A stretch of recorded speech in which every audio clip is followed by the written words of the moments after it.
And while the Smithsonian tries to rewrite history, this White House is putting patriotism in frame. And Aaron Scavino unveils the new exhibit that'll make you proud to be an American when My View returns. I want art to be something that everyone has access to, that everyone can find common ground through, that when you look at one of the pieces of art in this exhibition, you feel inspired, you feel patriotic, you feel happy.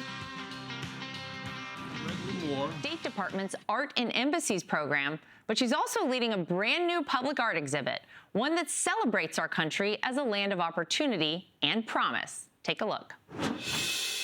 Well, Erin, thank you so much for welcoming us to the Art Museum of the Americas. Yep. And you guys have an incredible exhibit right now, Passport to Patriotism. Tell us about the inspo here. Well, it's America's 250th birthday, so I wanted to celebrate in style with the most patriotic artists and the most patriotic artwork in America for everyone to see in a family-friendly place that is open to the public and totally free. Well, see, this is the thing that I think is really great, is that it is open to the public, and a lot of people think of these buildings in DC, this is very close to the White House, as being reserved for dignitaries or officials within the government.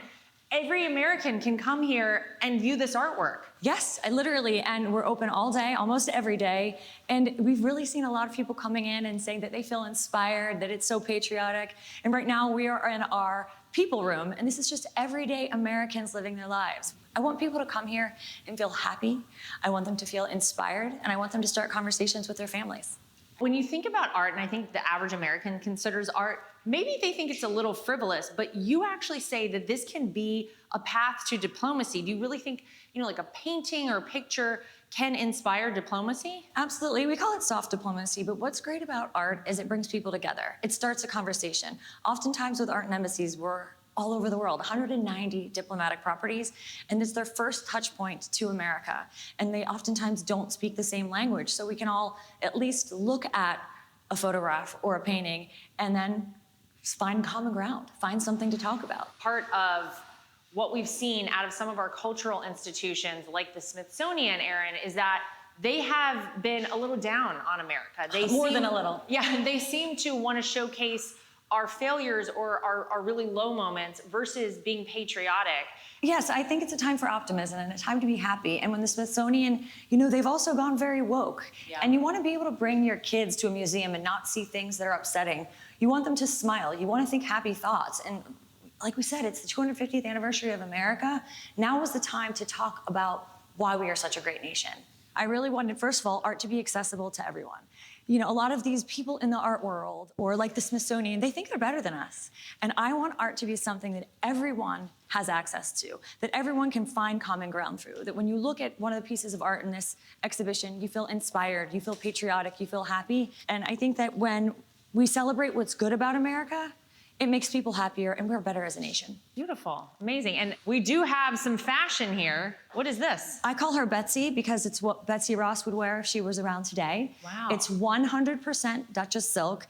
I found this designer, her name is Kate Wasserback Moore, when I was looking for my wedding dress. Oh, wow. And I found out she was a patriot. I blindly messaged her on Instagram. I said, would you make a dress for my exhibition? And she said yes, and here's Betsy. Fantastic. And then I feel like people may recognize These the guys. individuals on the wall over here, but it looks almost like a photograph, Erin. So we call these the first photographs of the founding fathers. there you Brandon go. Ralph is the photographer, and he trained AI over a 9-month period in his style of photography to imagine what our founding fathers would look like today. That's incredible. Their detail is really unbelievable. And these two over here are from the Art and Embassy's permanent collection. So people donate artworks to us, and these are what go to our ambassadors. So 190 diplomatic properties worldwide. When the ambassadors get appointed by the president, they come in, they can go through our repository and sort of shop for the art that they want. And then it's seen by heads of state, world leaders, and people that end up coming to the residence. Wow. So all over the world, you're sending these beautiful pieces of art so that whenever we have major functions at our American embassies around the world, it also looks beautiful. So that's right. important as well. Well, these look like some big American flags. Yes, Nick Moss, he grew up in Michigan as a farmer and a welder, and he turned that into his passion for art. And he hand paints every one of these flags. Wow. So his profession is now a work of art. Beautiful. This is a beautiful.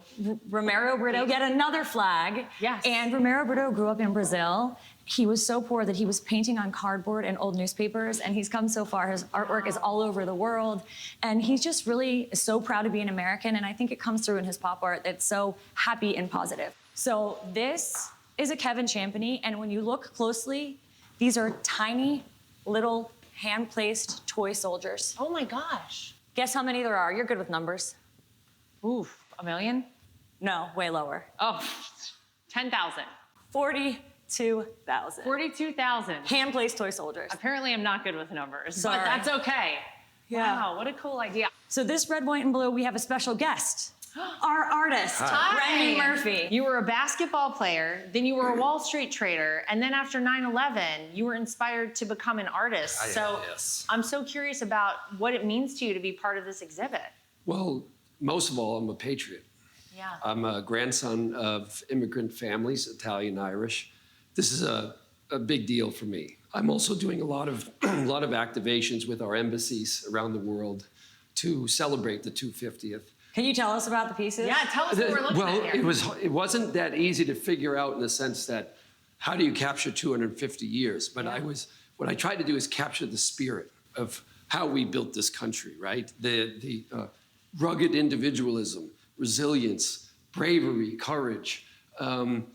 These are all this is the spirit of America. And then at the same time, I tried to capture some of the cultural diplomacy, right? When you think about our rock and rollers, you think about who was in Russia first, Michael Jackson.